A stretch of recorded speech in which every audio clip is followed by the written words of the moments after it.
Magandang hapon sa ating lahat. Ito po si Nico Fabian. Nandito na naman po sa programa natin, Nick Talk, The Real Talk with Nico. And of course, today is Monday.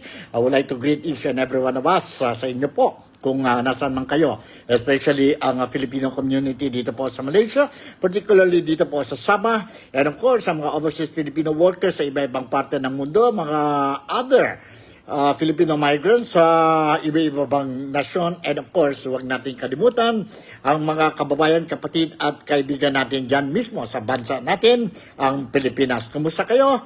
And sana lang po okay ang araw natin na Monday, May 25 na po.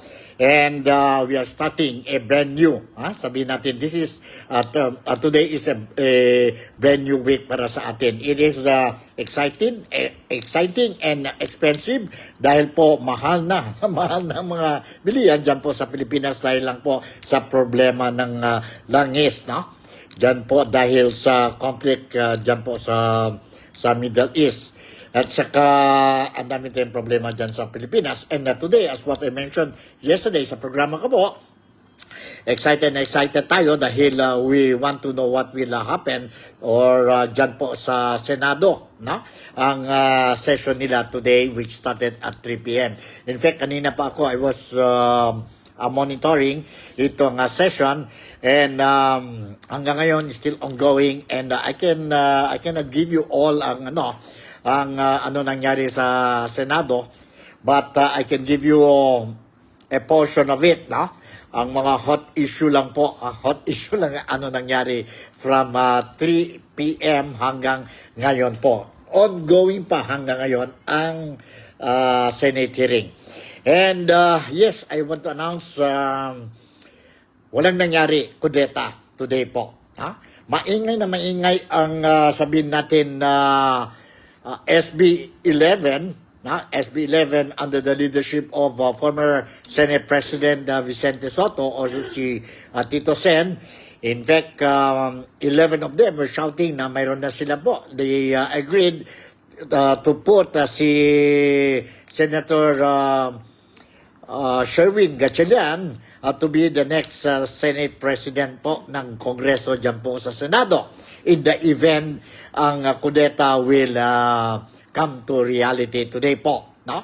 And unfortunately, can I say unfortunately or fortunately po, I was really watching ang start ng Senate, and apparently lumabas po na continue ang session nila after ang singing of the national anthem, ang prayer, and then umpisa na po ang roll call, tapos tuloy na po ang nobody came up and say na move a motion to declare vacant ang all position dyan po sa Senado. Ibig sabihin po, hindi natuloy ang kudeta. Ibig sabihin po, ang SB 11 was not able to convince, maski isa lang po, Senator from the majority bloc, spearheaded by Senator Alan Peter Cayetano.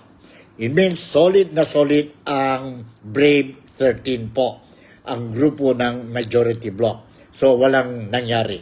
So, tuloy po. But anyway, mayroon lang yun po, nangyari kanina po dahil medyo nagiging mainit dahil po ang when Senator Amy Marcos was given the opportunity to deliver her personal privilege speech, no? And she showed itong video clip, parang documentary ito po about what is happening dyan po sa Senado, and all of the SB 11 or minority bloc po oppose and claim and describe ang video clip ni Senator Amy Marcos as fake news po. Hindi totoo. And they move a motion to scrap, no? Or to do not put it sa record ng Senado po ang video clip presented by Senator Amy Marcos. So that is the issue po kanina po. On standby sila ngayon. That was the issue. I will share with you po ang video clip, and at the same time, during the time po when they pass a motion to scrap, no, or to remove itong video clip ni Senator Amy Marcos from the record of the Senate, tumayo din si Senator Rodante Marcoleta, and he opposed and gave his reason why he was opposing. Mayroon din tayo dito video clip. So first video clip I'm going to share with you po so that you will have an idea. Ang video clip presented by Amy Marcos po kanina during this session. During this session. So, nandito po. I will not delay. So, diretso na tayo. Let's watch and listen carefully po itong video clip ni Amy Marcos na naging controversial issue po kanina during the opening of the session dyan po sa Senado. Let's watch and listen to this. President, today I will not rely solely on Hold on, my... President, today I will not rely Hold on. solely on my... President... Alright. Nandito na po. Let's watch and listen to this.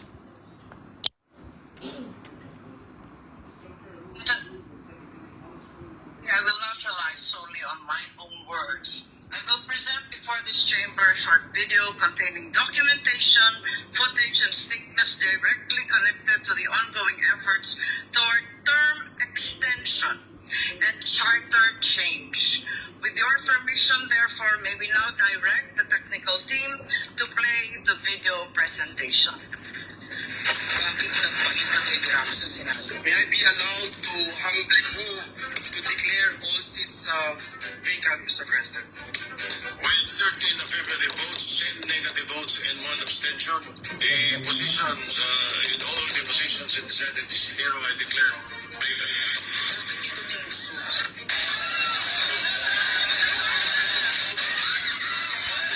Bakit patuloy ang pananakot? Talagang salamanan, obvious na obvious, kung isa ang majority.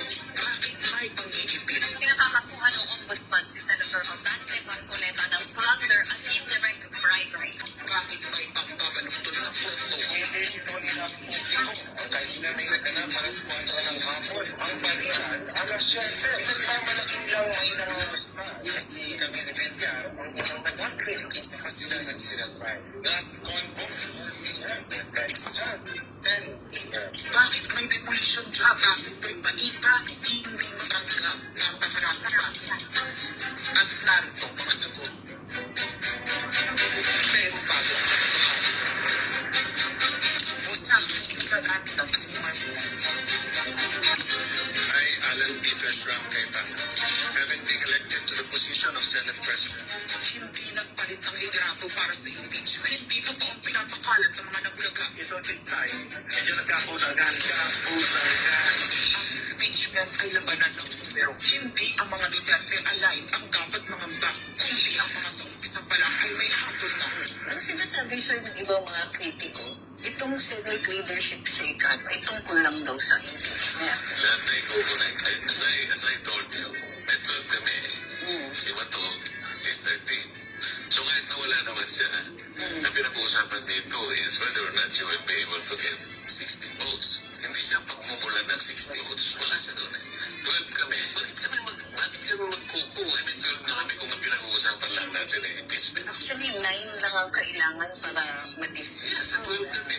So it's more than the required votes. But that's not the point. Ano kasi pinipilit nila ni Connecto na kaya ako natatawa.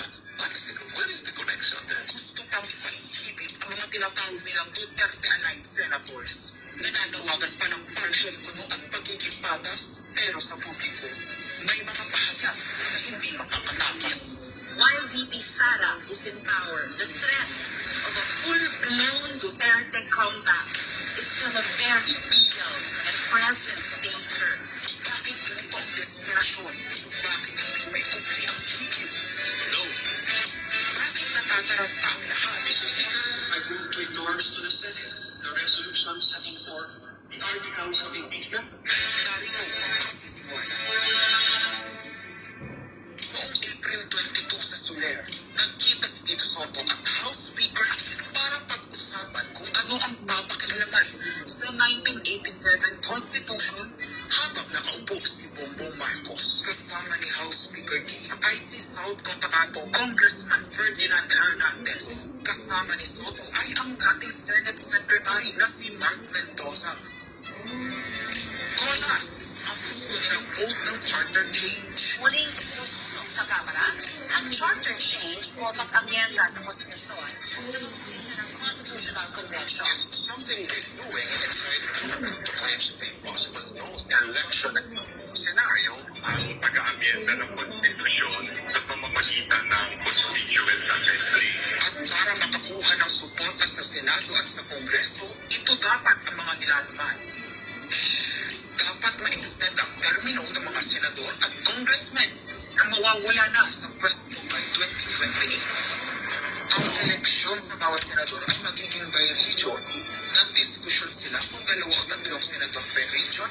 Kinumpit nila kung mayroong 18 regions, nasa 36 o 54 ang magiging senador. Lumutang din ang usapang para hindi makaporma si Inday Sara sa 2028. Gawing 50 years old ang edad ng pwedeng tumakbo. Pero nagpanukala rin si Soto na pwedeng gawing 35 years old para kay Vico Soto. Dahil ipagmamayabang niyang kayang talunin ito si Inday Sara. Yun ako yung nadagdag maganda, Vicky. Ibaba natin ang edad ng presidente to 35. Ito talagang bata ngayon eh. Magagaling eh. Ibigay na natin sa mga kapatakan ng patakbo nitong basa. Pakapuro din mo pa ilagay natin. Baka sabihin nila, Senator Soto, this is to siguro allow your nephew ba, si Vico, na tumakbo. Sabi ko na Qualify. Sabi ko na mag-iisip sila rin ganun eh. Wala, hindi ko naisip si Vico. Hindi ko naisip si Vico. Hindi ko naisip si Vico. Ang impormasyong ito ay mula mismo sa kasama sa meeting. Kasama din nila ay isang congressman, isang gobernador, isang retired military officer, isang dating may mataas na katungkulan, at 5 mula sa private at business sector. Kaya ba pinaliwala ang panawagan ng taong bayan? Kaya ba pinaliwala ang paalala ng Iglesia ni Cristo? Eh, hindi po nagbabago ang ng Iglesia ni Cristo na son, na ang Iglesia ni Cristo po ay tutuon sa impeachment. Kaya ba nagtatapang-tapangan ang mga umaastang bida sa ginagawa nilang tunay na drama? Kaya ba nila sinasabing hindi sila natatakot sa eleksyon ay dahil alam nilang walang eleksyon na magaganap? Hindi po kami natatakot sa susunod na eleksyon. At ang boto sa impeachment ay refleksyon ng boto sa pagsira sa 1987 Constitution. Pabor ng karamihan sa mga pagbabago sa ligang batas. Lalo na sa usapin ito. Hindi kong papakialaman ng ilan ang konstitusyon para maghari-hari at para sa pansariling kapakinabangan. Makapwesto ng matagal, umailuklok ang kamag-anak. Kumanda kayo sa galit ng bayan. Ang pagpapalit ng liderato sa Senado ay hindi kakaiba. Ito ay nakabase sa prioridad at gusto ng mga senador. Umabahana ng ebidensya laban kina Bongbong Marcos, Liza Marcos, Sandro Marcos at Martin Romualdez. Kailangan ng may bayang sa Blue Ribbon Committee. Ipinangako na sa mga korap ng mambabatas ang perang malilikom sa 2027. 2028 national budget. Dapat pigilan. 2028. Alam natin, that's the election budget. And it was assured to the congressman, this will also be the con-ass budget. Nagiging isa ng malaking sindikato ang pamahalaan. Sinusuportahan ito ng mga dating kalaban, mga tinulungang manalo noong nakaraang eleksyon. Mga may galit sa nagdaang administrasyon. Lahat sila kasama ng pinakamalaking troll farms at ilang bahagi ng mainstream media ay pinagagana ng 2 bagay. Pera galing sa korupsyon, galit sa mga Duterte. Mahalaga ang liderato ng Senado para sa mga kumap at nakasandal sa mga buwaya ng kapangyarihan. Ngunit mas mahalaga ito sa mga naninindigan na ang Senado ay bantayog ng konstitusyon na hindi dapat pinatakot, sinusuhulan at iniikip upang maging tauhan. Maaaring hati ngayon ang Senado. Maaaring kanya-kanyang bersyon ng kwento. Wala nang pakialam kung ano ang tumutukoy sa itong indikasyon na gumagana ang demokrasya. Kailangan lang maalala ng bawat senador na kahit sila ay may kapangyarihan, hindi dapat nila malimutan ang pagkatao. Sa kabila ng lahat ng problema, pinakamababang halaga ng piso sa kasaysayan, mataas na bilihin at basura, kawalan ng trabaho, halos wala ng makain, nagpapakamatay na mga magsasaka, ang iuna ay politika, impeachment at ano-anong propaganda para mabalik ang kontrol sa Senado ng mga nangako na maisakatuparan ang pagpapahaba ng panahon sa kapangyarihan. Alright, yun po. Nakita natin po ang video clip na was presented sa Senate kanina po, and because of that, karamihan ng mga all the members of the minority bloc under the leadership of Senator Vicente Soto, they disagree and they describe it, they call it as a fake news. Fake news po. Isa-isa sa kanila po, they stood up and supported the motion na made by Senator Mix Rubiri to remove this video clip sa record ng Senado, sa record ng Senado po. And they said it was fake news po, hindi yung totoo po, no? And it is degrading ang image ng Senado. So dahil dyan po, medyo mainit ang ang discussion kanina. And of course, ang nag-refute ang motion ni Senator Mix Rubiri, si Senator Rodante Marcoleta po, no?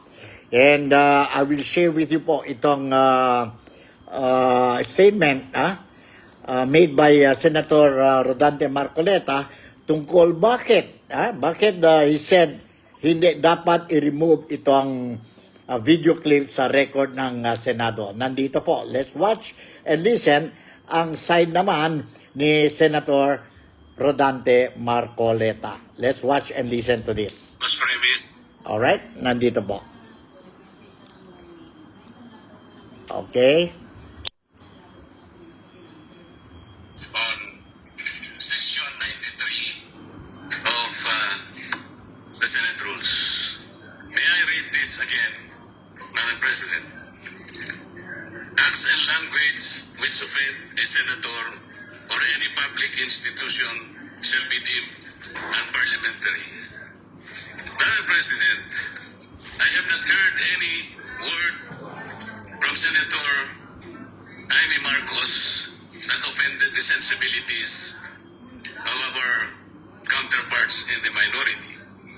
I think what is being objected to, Madam President, which is uncovered by the rules, are the videos that were presented during or before her speech.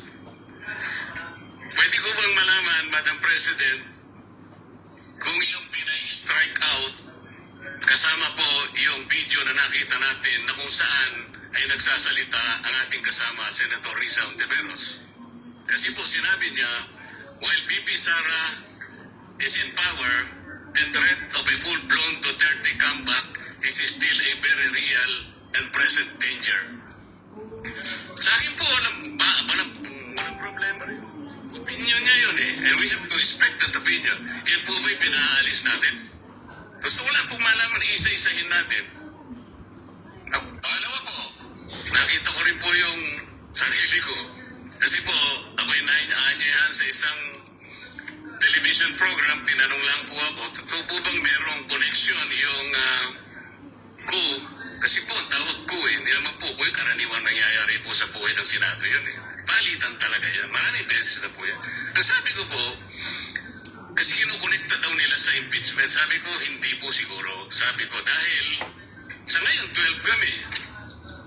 Hindi naman kinakailangan namin mag-coup para lamang i-prostrate natin yung impeachment. Palagay ko po, hindi.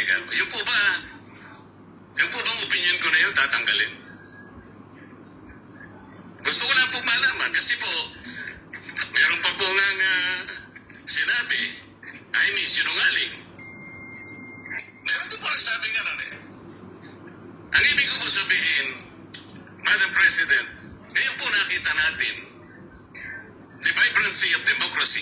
in this chamber. Isa-isa po silang nagsalita lahat. Nabigyan ng pagkakataong ipaliwanag ang kanilang panig. Hindi po ba maganda ngayon na nakita ng taong bayan? Nagamit nga lang po yung kanyang presentation, pero naging daan para mapakinggan ng buong mamamayan. At sila na po ang final arbiter. Ako nga po eh. Ako nga po. Kailan lang? May privilege speech ang isa sa atin dito. Habang nagsasalita siya, pinadaan niya ang isang slide na merong isang papel, na merong takip, at pagkatapos merong nakasulat, care of Congressman Marcoleta, 500. Isang kapirasong papel na tinakpan. Nung hindi pinatos ng media, kinabukasan, nagpo-interview siya, hindi minsan, 2 beses, para lamang ipangalandakan ang importansya ng papel na may takip at merong nakasulat, care of Kong Marcoleta, 500. Nagsalita po siya sa media 2 beses at paiimbestiga raw ako sa ombudsman. Dahil po ba sa media nangyari yon at hindi dito? May diferensya po ba? Wala. Walang diferensya yun. Pareho lang yun. Napaka-sensitibo natin sa ibang banda. Pero hindi natin nakikita yung ginagawa natin. On the other hand, bakit po hindi nasasagot hanggang ngayon yung tanong ni Senator Risa? Bakit po tayo nagkaganito ngayon, Madam President? Kasi po, napigilan lang akong magtanong. Ngayon ko na po alam po ba ninyo kung bakit tayo nagkaganito, Madam President? Kasi po matagal ko nang sinasabi, 9 buwan na po ang nakararaan, ngunit ayaw nating ituloy ang pag-iimbestiga sa flood control scandal. Isang pinakamalaking nakawan sa ating bansa. Parang ninakawan ng isang pamilya sa tanghaling tapat. At ang mga magnanakaw ay hindi nakamaskara. Nakakurbata lahat. Nakabarong Tagalog. Paano hindi masisira ang kumpiyansa ng mamamayan kapag tinalikuran natin ang ganong pananagutan? Ano pong sinabi pa sa akin? Imbes na sagutin nila yung privilege speech ko noon, nasa pamimilit ko na ito po tungkulin natin eh. Naging PNP chief kayo. Ako pa yung maala sa inyo noon. Hindi ko na ikukwento ng lahat ng ito. Bakit ngayon, bakit hindi natin gawin lahat yun? Alam-alam sa interes ng bayan. Kaya po tayo sumadsad ngayon dahil yung pananagutan na yun, pinipilit po nating pigilin. Ang dami po nating pinagtatakpan. Tumayo siya, imbes na sagutin niya ang aking sinasabi. Ano po sinabi niya? Kung ano po sinabi, nagpalabas din po siya ng napakaraming video. Na kinakampihan ko si Diskaya, nag-blabla, na ang asawa ko raw ay independent na ganito. Lahat po. Pati ang tayo ko sa Congress noon, na sinasansala ko yung mga kasama ko because ngayon ko lang nakita ang Vice President nagpipresent siya ng budget for 2025. Inaaglahi siya sa budget 2022 and 2023. Yung mga ganun po. Bakit po ngayon ay biglang nagbago ang kulay natin? Bakit po ganyan tayo ngayon? Bakit po napakababa? Siguro po, kung may pagkakataon tayo, maring bukas o kang makalawa, makikita po ninyo yung complete video na nangyari nung Lunes, May 11, 2026. Kung paano, alas 7 pa lang ng umaga, nandito na yung tropa ng NBI na nakipag-coordinate sa opisina ng USAA. Sapagat pala nilang hulihin ang isang senador. Hindi po ba? Nagkaroon po ng admission. Tinanong ko pa yung ating former SP kung nakita niya yung warrant of arrest. Pinakita ba sa'yo? Sabi naman niya, hindi. Naniwala po ako ron. Ngunit bakit sinabi niya, kung mag-coordinate kayo sa USAA, alam po ba niyo, Madam President, kung ako po ang Senate President, kaya ako lang naman ginagawa ng halimbawa ito, Madam President, dahil hindi naman po ako magiging Senate President. Kung ako lang, hindi ko papayagan yun, Madam President. Bakit po?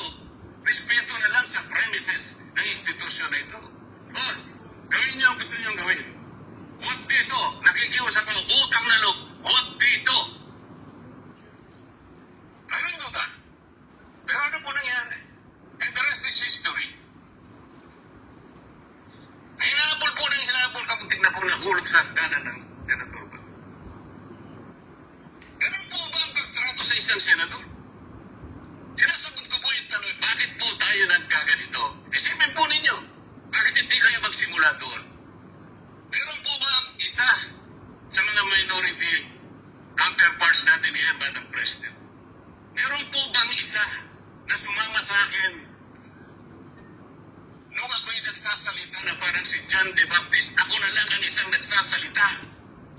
Ituloy natin ang investigasyon. Meron po ba silang lakas ng loob na samahan ako? Madam President? Wala po. That's why I'm objecting to the motion. Wag po tayong balat sibuyas. Wag po tayong balat sibuyas. Salamat po, Madam President. Okay, yun po ang reaction coming from Senator Rodante Marcoleta on his reason behind why he refuted or he disagree to remove ang video recording or video clip of Senator Amy Marcos when Amy Marcos presented her personal privilege speech po kanina, no? Kanina po. And ano ang ending dyan po? Ano ang ending? Okay, ang ending niya po, medyo maganda dahil tumayo din si Senator Amy Marcos po. And sabi niya po, okay, may condition lang ako po. If you want to remove it, I will agree to remove it in one condition. Ano ang condition po? Sabi niya, ang condition is kung ang members of the minority bloc and lahat ng mga senador dyan po sa 24 senators dyan po sa Senado will agree and make a pledge and promise that there will not be any con-us, extension of terms, extension of ang requirement of age to be the president or to be a candidate of the president, and yon po ang age limit ng mga kandidato for senators po, no? For senators. So kung yan papayag lahat po, especially ang minority, sabi ni Senator Amy Marcos, then he will pull back her sabi natin statements, and nagsagot naman si Senator Mick Zubiri that he's willing, ang grupo nila po will make sure na walang mangyari itong con-us or extension of terms ng mga senador and itong mga congressmen and itong mga age limit po, no, age requirements to be a candidate to the post of president from age 45 yata yun po to 50, and senador to lower it down from 40 to 35. So maganda po that that's what transpired during the session. Hanggang ngayon po mayroon pa ongoing pa ang session, and later on I will kung may mga malaking balita pa po, I will make sure that you will be properly informed. In the meantime, ito po, no? Ito ano nangyari po kanina early in the session. Now let's go back sa ano po, since my time pa tayo, let's go back sa leadership change. Again, I would like to inform ang mga followers ko dito sa Nick Talk, The Real Talk with Nico. Walang nangyari, nothing happened, walang kudeta po, no? Although last week, putok na putok ang balita, ang mga rumors, and ang grupo ni Senator Tito Sen, they were a little bit, if we look at them, no, how they talk, na they are very confident na si Senator Sherwin Gatchalian will replace si Senator or si SP or Senate President Alan Peter Cayetano on Monday or today po. But wala yung nangyari. Anong ibig sabihin niyan po? Why it did not happen? Because obviously they did not manage to get the number, no? Kasi ngayon po ang minority is 11, ang majority is 13 or 12 na lang po. I-minus natin si Senator Bato de la Rosa dahil nowhere to be found ngayon si Senator Bato de la Rosa. Okay? So, 11-12 lang yan po. So, kailangan isa o dalawa, no? As much as possible, kung pwede, dalawa senador from the majority must jump to the minority for the minority to again become the majority bloc. But hindi yon po nangyari.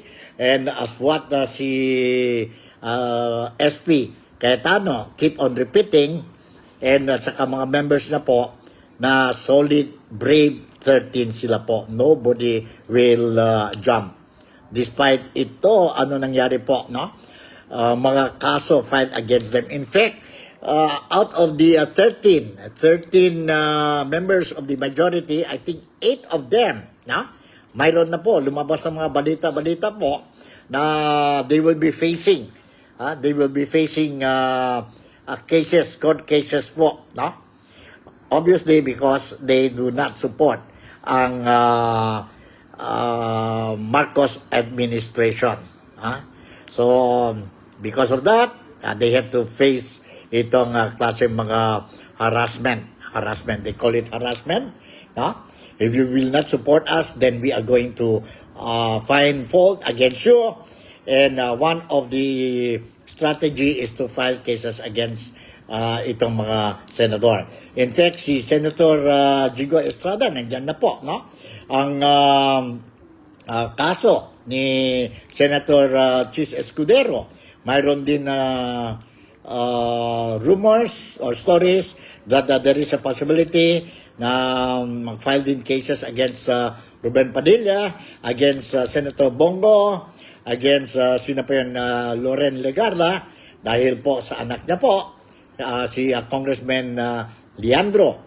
And of course, mayroon din niya po dahil sa insidente dyan po sa May 13 na baka they will be filing cases against si Senate President Cayetano po. Out of the 13, 8 na po.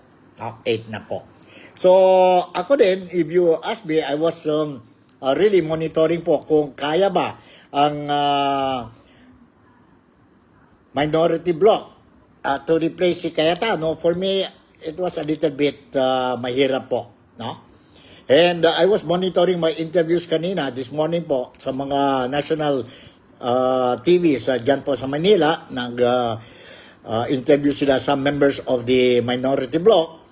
And the way how I look at it po, when itong mga minority bloc members were asked whether they are confident or not, kung may number na sila po, obviously po, parang 50-50 sila po. So, mayroon tayong dito video clip, reaction, statement coming from Senator Riza, Senator Kiko Pangilinan, si Senator, sino pa ba yun? Ping Lacson, And let me share with you itong video clip since may time pa tayo. Alright. Nandito po. Tungkol sa plan. Hindi natuloy ang sabihin natin change of leadership sa Senado. Session time by 3 p.m. may kasama tayong mangyayaring bago. Magkakaroon po ba ng palitan ng liderato? Ano po bang magbabago mamaya? Status quo pa rin. Alam niyo naman, di ba, para magkaroon ng leadership change, tulad nung nangyari nung 2 weeks ago, kailangan ng majority number of members of the Senate. So, solid pa rin kaming 11 sa minority. May madadagdag po ba doon sa 11 para kayo na po muli ang maging majority? Sa ngayon, wala pa pong naidaragdag, kaya kami sa minority ay nakatutok talaga dun sa, panunumbalik ng pagtingin ng ating mga kababayan sa atin, sa Senado, at pagpapatuloy ng mga trabaho namin sa pagsulong ng mga panukalang batas, pagsagawa ng mga investigasyon sa mga resolusyon. In a few months, paggawa ulit ng budget, at dahil nanumpa na kami bilang mga senator judges, yung impeachment trial. Siguro ang best na pagbubuo ng bago bagong majority, if ever, ay on the basis ng common values, common interests na maganang loob ng pagpasok ng lahat dun sa isang majority, isang bagong majority kung sakali. So sa ngayon, basta ang given ay solid kaming 11 sa minority. Kayo, you would need 13. You would need 13, right? So saan manggagaling yung dalawa pang ito? I mean, I want to ask you, right now, there's a possibility of Mark Villar, Camille Villar. Are you seeing, ito ba yung dalawang kausap po ninyo or hindi po? Again, siguro mas mabuting hindi na muna namin i-divulge, no? Kasi, siyempre, there are discussions. I'm not part of, those assigned from our group, to explore a win-win, win Gatchalian Senate presidency. Senator, does the SB11, itong solid block 11 na tinatawag po ng grupo ninyo, do you actually have the numbers to stage a Senate coup and change the leadership today? Hindi pa nagre-regroup, pero, one day is a long time. So, baka SB13 na kami. Mayorya kasi 13 senators, kayo po ay 11, it's quite close. Yes. So, do you have the numbers for a Senate change today? Ang sagot ko dyan, abangan. Abangan.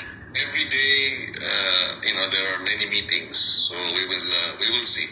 Ang sa atin, Soto did not want to regain the top post again. yes, in fairness to former Senate President Soto, he was the one who suggested Win as a compromise candidate for us, in the Senate to break the impasse, and that's why it was very easy for all 11 to throw our support for Win. So, si Senator Soto has shown, in the last several months, his statesmanship, his independence, and his concern for the Senate as an institution. May ganong dynamic, pero ang bottom line sa atin, ito ay talagang sabihin nating back in stone, as of this moment. Dahil nung huling nag-usap kami, nag-focus kaming 11, na pagkaisa namin, hindi na negotiable sa amin na iba pa yung papasok.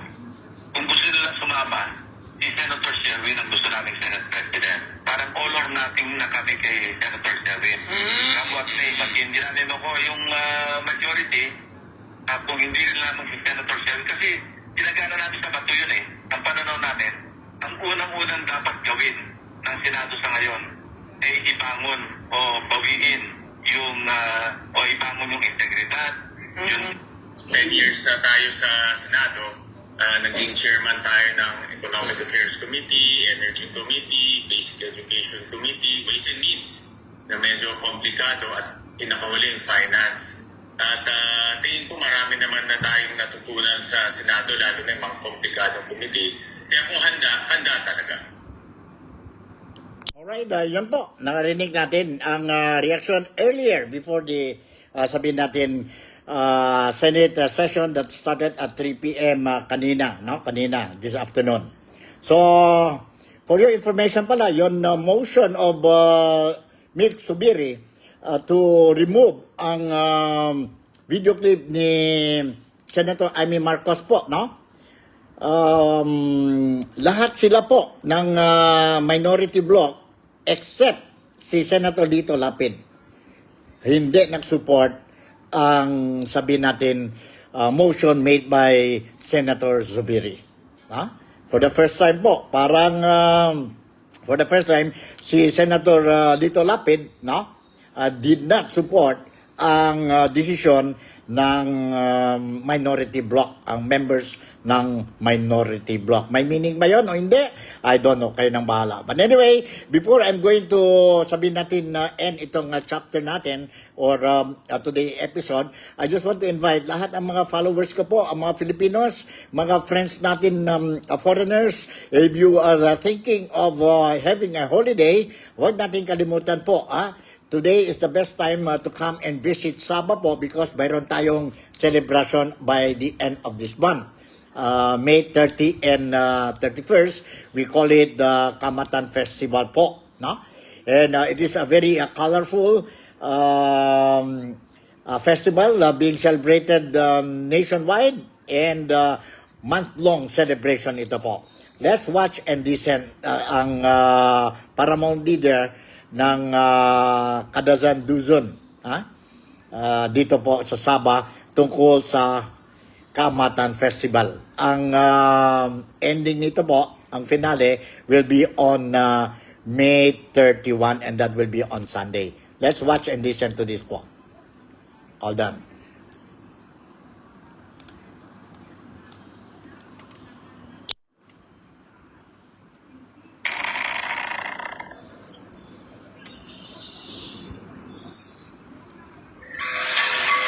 Greetings from Sabah, north of Borneo, Malaysia. My name is Joseph Byron Kitingan, the Huwansyo, or the paramount leader of the indigenous communities of the Kadazan Dusun, Murut, and Ros people in Sabah. This month of May, I would like to invite the world to come to Sabah and join us in celebrating our Kamatan, our annual month-long harvest festival. Kamatan is a time of thanksgiving when communities come together to honor and respect the land and celebrate life, culture, and togetherness. Here in Sabah, we have over 40 ethnic groups, each with their own beliefs and traditions, and Kamatan is a time to celebrate this rich cultural diversity. This festival is closely associated with the story of Uminadun, a legendary figure in the Kadazan Dusun folklore and culture. According to our belief, her sacrifice gave life to our rice, plants, and our people, reminding us to be full of gratitude, unity, and respect for the land which sustains all of us all this time. Across Sabah, Kamatan is celebrated through our unique and authentic traditional music, dance, rituals, and delicious food which brings our people together. The celebration concludes on the 30th and the 31st of May, with the highlight being the presentation of the Unduk Ngadau Beauty Contest, a cultural pageant held to commemorate the spirit of Uminadu. On behalf of the indigenous people of Sabah, I warmly invite you to come and explore Sabah's beauty in the rural heartland during this festive season. This is where you can celebrate with our communities and experience our traditions, our hospitality, and our way of life. Please do come and celebrate Kamatan together with us. Connect with our culture and explore Sabah as we truly live it here. We look forward to welcoming you soon. Kihoy! Okay, welcome na welcome kayo po lahat ng mga visitors dito sa Sabah. Itong month po, especially at the end of the month, come and visit if you want to see how beautiful Sabah is, how friendly, how